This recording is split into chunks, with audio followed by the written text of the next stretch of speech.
Hello, my name is Mustapha El-Halabi, and on behalf of my co-authors, I would like to thank Gastrointestinal Endoscopy for the opportunity to discuss our recently accepted manuscript defining adenoma detection rate benchmarks in average risk male veterans.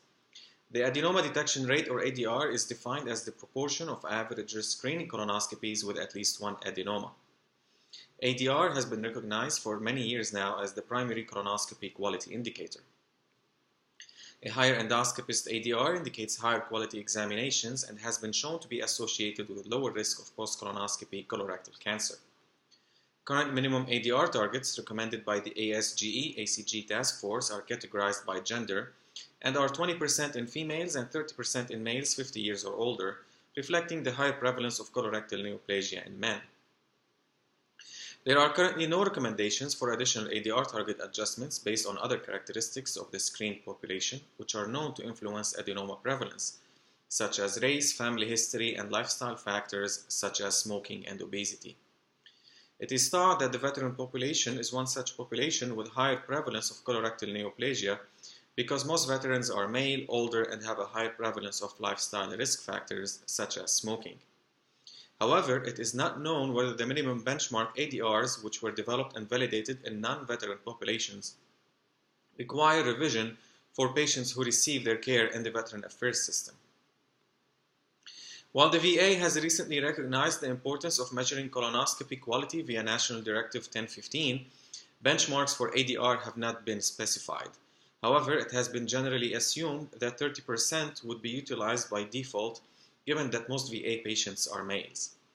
The question of whether there should be a VA-specific ADR cannot be answered by comparing historical data between VA and non-VA settings, because such an approach does not take into account the operator dependency of colonoscopy quality.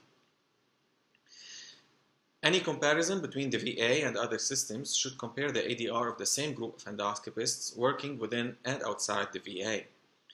The structure of the endoscopy programs at our institution offered a great opportunity to perform such a study, since the Indianapolis VA is academically affiliated with and completely integrated with the overall clinical operation at Indiana University. All GI faculty with VA responsibilities have academic appointments with the university and practice at the VA and at other non-VA IU centers. The endoscopy units have very similar infrastructure and resources, high commitment to quality, and utilize the same scope models and bowel preparation options and grading.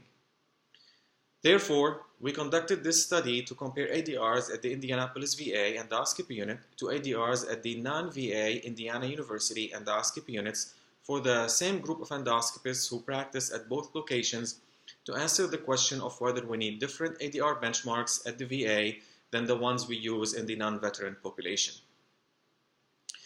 This was a retrospective study that included average risk screening colonoscopies performed within a 3-year period between October of 2012 and 2015 at the Indianapolis VA and at IU by all gastroenterologists practicing at both institutions.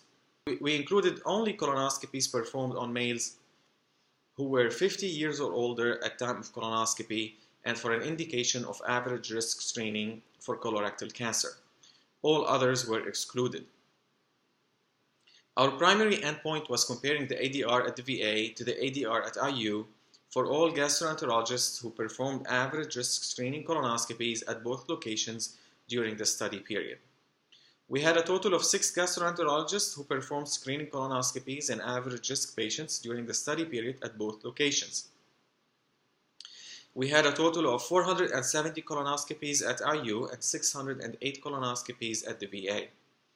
Patients' characteristics between the two groups were as expected, not identical. The VA patients were older, had higher Charleston comorbidity scores, had higher BMIs, and were more likely to be smokers and be non-white. As for the primary outcome of our study, the overall ADR was not significantly different between the two groups, with an ADR of 58% at IU compared to 61% at the VA, with a p-value of 0.21. In addition, detection rates of proximal adenomas, advanced neoplasms, cancers, serrated polyps, or any polyps for that matter, were not significantly different between the two groups.